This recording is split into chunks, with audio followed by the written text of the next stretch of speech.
Right now we are walking through the area that is a market, and when it's not a market they packed up and they sleep in these areas. It's all behind the Accra train station, and SheltAfrica is really trying to do something to help the people.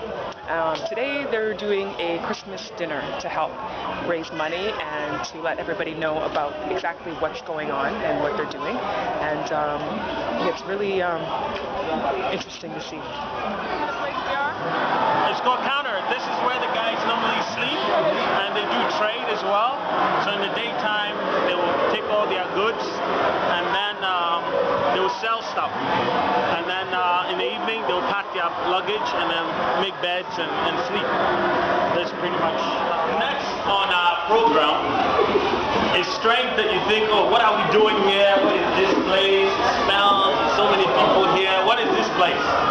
So I think it would be best if I invite the visionary of SheltAfrica to share with us the history, how we stumbled upon these grounds, why this particular place, and give us some context, and I will appreciate what we're doing here. So I'll invite Brother Sarah to give us the meaning of SheltAfrica.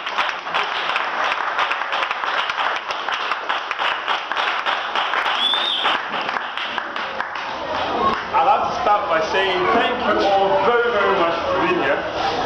Very premature, but I'm really touched by your response and the invitation to join us here today. Thank you so much. How did we start this? How did we get here? I haven't got a script, but it's all in memory. It must be about a couple of years ago.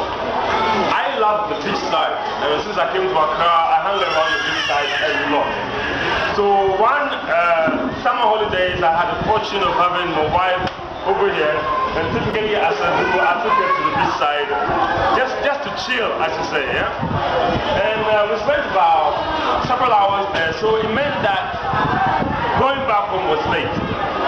So as we were driving back, I noticed a group of people just sleeping on the pavement at the fire station, which is on the other side of this place. The scene was so captivating because in the midst of where they were sleeping was rubbish all over the place. And I remember just slowing down and wondering what that was. I got out of the car to take a good look, and there were actually human beings sleeping there in the midst of the rubbish. What was even more moving was there were children among them. Okay? So, well, in my language, I got arrested by what I witnessed. So we went home. This thing didn't leave me for several days. So come the next Sunday, I said, look, I'm just going to go back there and have another look. So going back to the same place, we drove around town a bit, full circle, down this road, all the way to Accra High Street and back. And it actually did shake me that what I noticed there, the homelessness that I noticed there was not just a phenomenon limited to that pavement, but all around Accra Central, people were destitute, deprived, homeless, rather less fortunate than most of us are here today. As I said in the writing here, unpleasant though the experience was, I couldn't help but going back. I couldn't help but go back for more and more of that. I wanted to know and to understand what this thing really was in Accra. So I kept coming.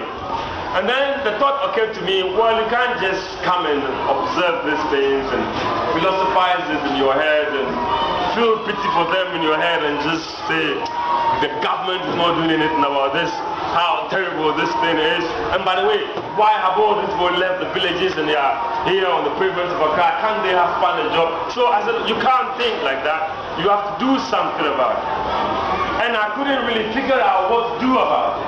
The thought that occurred to me simply was, what if you brought this for some food every Sunday? So I started off by having my niece to cook some food. Sorry, people are still... Sinam, direct this person to this place, please. So I got my niece to prepare rice and fish. We put it in a takeaway container. We put a rubber band behind it, put a spoon and the tissue around it. The first day we brought about 30 pieces of such takeaway containers.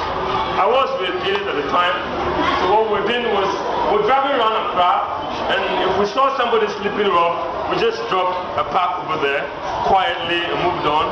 And it was within 5 minutes that was finished. And then I thought, okay, you can't go around Accra just doing that. Find a place where there's a big concentration of this, and it turned out to be the first place I saw. So subsequently, I would turn up every Sunday evening with a huge bag of rice and chicken, rice and chicken, rice and fish, rice and chicken, and I would just give it to everybody. Move to say, what's up, and that was it. After a while, after about 2 months of doing that, one day when I had just come to drop the food and I was turning around, they just called me back. They called me back. They said, "But are you a sophomore or something?" I said, "Oh, I'm not a sophomore, but I love God." "Ah, that's why. Because we've been lying here for ages." So one of the guys said, "I've been sleeping here for about 5 years. Nobody has come here to even ask us any question before. Are you on a sophomore?" I said, "Okay, well, I'm not on a sophomore, but I love God." So the conversation went on. I kept asking them, "So what brought you here? What's your name? Where have you come from? How long have you been here?" And the stories were quite disheartening. There was somebody there who's been on the street for 15 years. He's been sleeping at the same place for 15 years.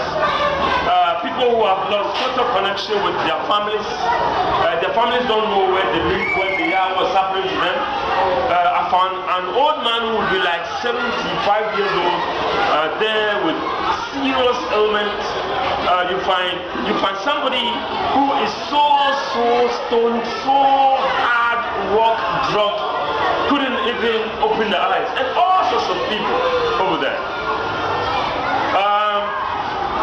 At that time, they had found me as a friend.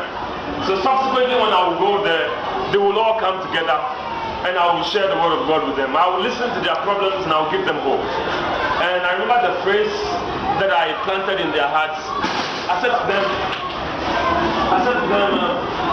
"Nyame to me ye bibia." I just thought I'd give them hope that it is possible for them to have a better life, to have a better place than where they were. So I said to them, when you wake up in the morning, just say, "Nyame to me ye bibia." And where I am today is not the last stop, because I'm moving on. So trying to give them hope. And they accepted that. I kept coming, they kept embracing me. And then I started talking to friends and colleagues about what's happening in Accra, what I was involved in. I realized that people didn't have a clue at all about the deprivation that we have in inner city Accra. People had no idea about the homelessness that exists in Accra. Because a lot of us would just drive into Mokola and park our car there and do our little shopping, and then we're out again. We hardly ever come around here. I bet most of you didn't realize, didn't even know there was a train station in Accra. When I talk about we're doing this at the train station, people go, "Train station?" This is our Waterloo station, okay? This is our Waterloo station.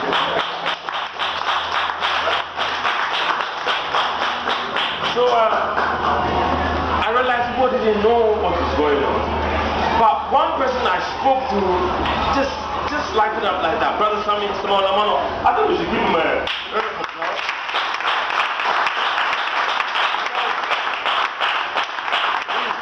He's been literally awesome. The support, the involvement, the will to do it is just amazing. He runs faster than I do. You know, he takes these things a lot more seriously than I do. So I really believe that is an answer to the prayer for this project. So I'm really grateful to God for Brother Sammy.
up sheets and blankets and pillows, and it is very, very interesting how people are able to survive. And there's such a wide gap between the rich and the poor, and I know it exists in North America too, but it's more blatantly obvious here, the difference between the really, really poor and then those who are well off and have the means. And it's a little disheartening to see, but there is hope. People can help, and that's what events like this with SheltAfrica are here for.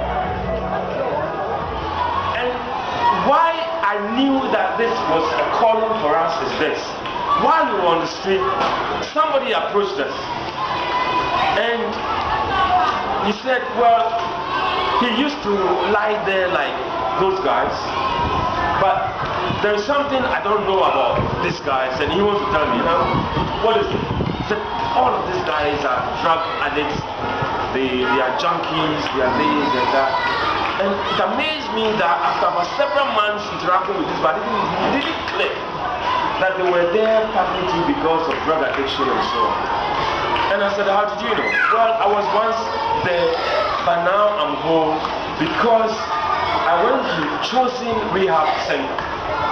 And Chosen Rehab Center helps people to rehabilitate themselves out of the drug addiction. And that's the reason why he was no longer on drugs. So then, because he was so also very eager about it, he became our champion. And by the way, I just had to slip in. The reason we have chosen Rehab Center here because we work hand in hand together. And when we find people on the street that are on drugs, we pass it to Chosen and they do the rehabilitation. Shall we give it a round?